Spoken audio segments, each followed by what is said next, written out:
Today we're going to be continuing Karen Cushman's novel, The Midwife's Apprentice. Chapter 8, The Twins. There being few babies born that September, Alice and the midwife spent their days making soap and brewing cider and wine. The first occupation stank up the air for miles around, what with goose grease and mutton fat boiling away in the kettle, so that Roger mustered in the manor fields, and the miller, at his wheel near the river, sniffed the air and said, "Someone be making soap today." The second task would lay perfume on the air, and gladden noses near and far. Alice was greatly relieved when enough soap was made to wash all the linen in England, and brewing could begin. First they cooked parsnips with sugar and spices and yeast, and poured this into casks, where the fermenting mixture sang loud and sweet as it turned into wine. And the same they did with turnips. Then Alice, with baskets tied to each end of a pole, walked with the cat to the Abbey gardens to gather fallen fruit. There, lying on the ground as if scattered by God just for Alice, were apples, red and yellow, large and small, sweet and tart, firm and juicy. She tried a few, but unable to say whether she liked the crisp, white-fleshed cackagees, the small, sour foxwhelps, or the mellow, sweet rusticoats and ruby stripes, she tried a few more.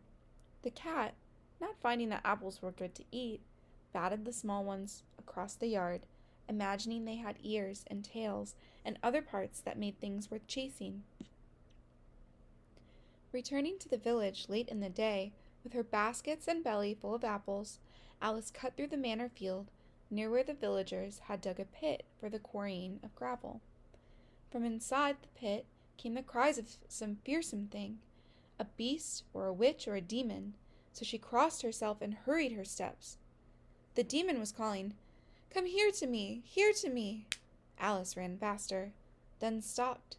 The demon sounded mighty like Will, the boy with red hair who used to torment her, and now did not so much. "Are you demon, or red-headed lout?" she called. "Alice, be that you?" came the response from the pit. Cautiously, she crept to the edge and looked over. It was red-headed lout, and with him his cow. "Alice, you must help me. Tansy has fallen into the pit, and I cannot get her to climb out, for she is about to have her calf and will not move. Come and help me." "I am no midwife for cows, Will Russet," she called. "She needs your help, Alice, and so do I." "Indeed, I am no midwife at all, Will Russet, and I do not know what to do." "Come over, and I will tell you. This is Tansy's first calf, but not mine." At that, Tansy called out, low and mournful and full of pain and fright. Alice could not bear to leave her like that, so she put down her baskets of apples and slid into the pit. Will grinned at her. "Good for you, Alice. Here, hold her head. Keep her quiet. Sing her something soft." "I do not know any singing, Will Russet." "Croon a song without words, then. Just make sweet noises." So Alice did, although none would have called them sweet but she and the boy and the cow, and perhaps the cat, who lay above where Alice had left him, carefully licking the soft pink pads of his feet. "Hold her, Alice. Rub her head and belly. If we can but calm her, God will tell her and the calf what to do." Alice sang and rubbed, calling the cow sweetheart and good old girl as she had heard Will do, and the boy pushed and pulled and worked as hard as the cow. Several times they near gave up, but Alice always found one more song or one more rub inside her, and Will loved Tansy like she was his babe and not his cow, and so the tired pair kept on. Finally, as day darkened into evening, there came the feet of a calf, then more feet, and more. "Twins, Alice!" cried Will. "You have brought me great luck, for Tansy be having twins." So she was, and soon 2 slippery, shiny, brand-new calves were lying in the dirt of the pit, and Tansy was licking and nuzzling them greatly. Once Alice and Will took the calves upon their shoulders and scrambled from the pit. So too did Tansy, not willing to stay alone in that hard, dark, and calfless place. Like a holy procession, they returned to the village, the boy and the girl and the newborn twins and the cow and the cat.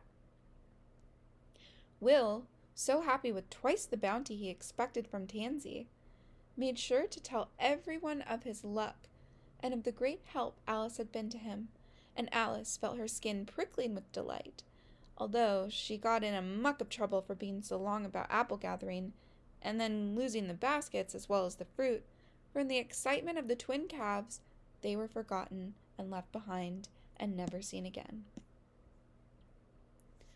As September turned to October, and October to November, through all those days, Alice grew in knowledge and skills. The midwife, busy with her own importance, did not notice. Alice, grown accustomed to herself, did not notice. But the villagers noticed, and as October turned to November, and the ghosts walked on All Hallows' Eve, they began to ask her how, and why, and what can I? Sometimes for her help or advice someone would pay her a ribbon, or an egg, or a loaf of cheese or bread, which she always gave to the midwife as if Alice herself were just the midwife's hand or arm, doing the work and receiving the pay, but taking no credit for the task. One morning, as they sat under the old oak tree, eating their breakfast bread, Alice told the cat again about the birth of Tansy's twins. All shiny they were, and sticky to the touch.